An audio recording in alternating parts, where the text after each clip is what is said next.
Hello everyone, সকলে কেমন আছো? তো আজকের ভিডিওটা শুরু করলাম আমি সন্ধ্যাবেলা থেকে।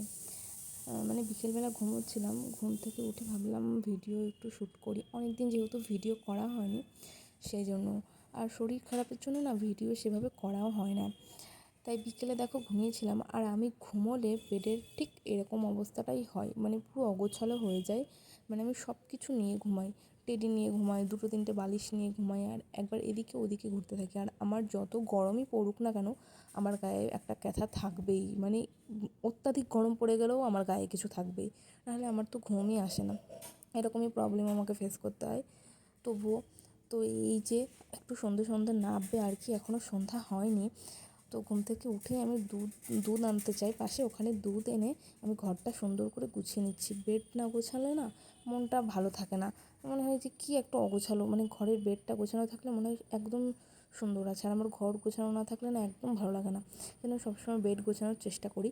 আর বেডশিট আমি সপ্তাহে একবার করে চেঞ্জ করার তো চেষ্টাই করি, একবার না হলে সপ্তাহে দুইবারই হয়ে যায়। যেহেতু এখন অত্যাধিক গরম পড়েছে, তো বেডশিট না চেঞ্জ করলে না সেই একই বেডশিটে শুতে কেমন কেমন একটা লাগে, ময়লা হয়ে যায় আর তেল ছিটে ভাব হয়ে যায়। তো তারপরেই আমি ঘরটা ঝাড় দিয়ে নিচ্ছি। এই ঘরে যে কী করে নোংরা ঢোকে আমি জানি না। আমার ঘর তো 24 ঘন্টা অফ থাকে, তো এই ঘরের মধ্যে যে এত নোংরা। আমি এই যে ঘুমানোর আগে খাওয়া দাওয়া করে তারপরে আমি আবার ঘর মুছে আবার ঘুমিয়েছিলাম, আবার ঘুমিয়ে উঠে দেখি এত নোংরা কোথার থেকে আসে, না জানলা দরজা খোলা থাকে না কিচ্ছু না। আর আমার এমন নয় যে রোডের পাশে একদম রুম, পাশেই আর একটা বিল্ডিং, তারপরে আর একটা বিল্ডিং, তারপরে আমাদের হাই রোড। তবুও কোথা থেকে ময়লা চলে আসে বুঝতে পারি না। যাই হোক, এই ময়লাগুলো ফেলে দিলাম সুন্দর করে ঘর ঝাঁটিয়ে। আর ওই যে লাল দেখছো টাইলসের ওপরে ওইখানটাতে না সেই আলতা পড়েছিল, কিছুতেই না উঠছে না। অনেক দিন আগে সেই নীল পুজোর দিন আলতা পরতে গেছিলাম, তো ওখানে আলতা পড়ে গেছিলো। তো সেখানে আলতা পড়ে গিয়ে আর উঠছেই না, এত ডলা মোছা করছি উঠছে না। এদিকে পায়ে আলতা পড়লে 2 দিনের মধ্যে উঠে যায়, কেন জানি না আলতা তো উঠছে না। তো অনেক চেষ্টা করলাম, উঠছে না। প্রতিদিন মোছার সময় ঘষে ঘষে মুছি, তাও উঠছে না। তো যাই হোক, এসে বাসন মাজতে এসে দেখি এক গাদা বাসন হয়েছে। সত্যি কথা বলতে আগে যখন আমি প্রথম বিয়ে হয়েছিল, তো সারা দিন ধরে বাসন মাজতাম। খেতাম একটা, মেজে ফেলতাম, আর একটা খেতাম, মেজে ফেলতাম।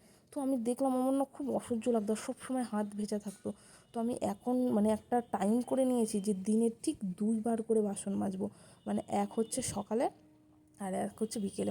সকালের যে কটা বাসন হয়, সন্ধ্যার পর থেকে রাতে যেগুলো খাওয়া দাওয়ার পরে বাসন হয় সেগুলো আমি সকালে মাজি।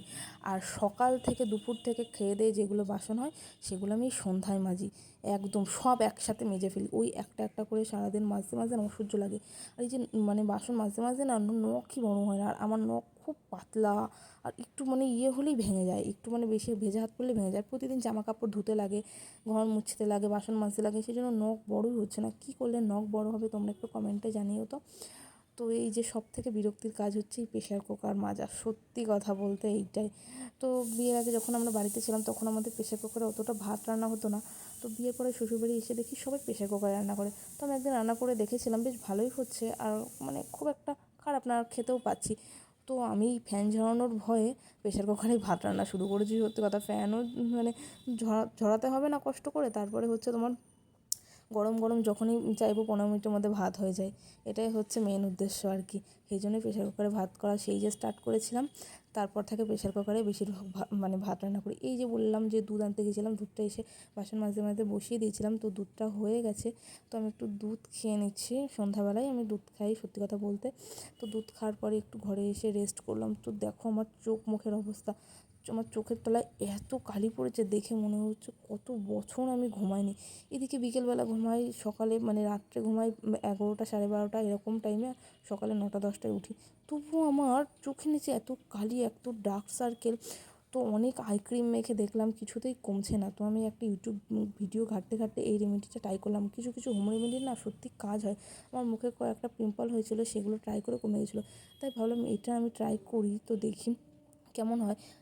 মাঝে একটা প্রোডাক্ট আমি ইউজ করতাম আর কি, ওটা না আমি যখন ইউজ করেছিলাম তখন সেরে গেছিলো, আবার চলে এসেছে। যখন আমি প্রোডাক্টটা আবার ইউজ করি রিসেন্ট, তো আগের মতো আর কাজ হচ্ছে না, সেই জন্য ওই প্রোডাক্টটা আমি মাখা ছেড়ে দিয়েছি। তো দেখতে কেমন বিভৎস টাইপের লাগছে, পুরো আমি চোখের ওপরে নিচে লাগিয়ে রেখেছি। চোখ মুখ গর্ত, মনে হয় যে গর্তে পড়ে গেছি। মনে হয় সবাই ভাবে যে যে হচ্ছে আমার বর বাইরে এনে আমাকে অফুরন্ত খাটায়, খেতে দেয় না, আর এরকম চোখ মুখের কাজ। এদিকে আমি সারাদিন খেয়ে যাই, সারাদিন ঘুমাই, সত্যি কথা এটাই।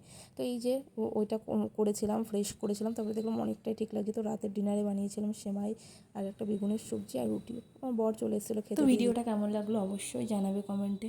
তো এখন থেকে প্রতিদিন চেষ্টা করবো নতুন নতুন মানে প্রতিদিন ভিডিও দেওয়ার। প্রতিদিন ভাবি প্রতিদিন ভিডিও করবো, বাট হয়ে ওঠে না। তো এখনকার মতো বাই।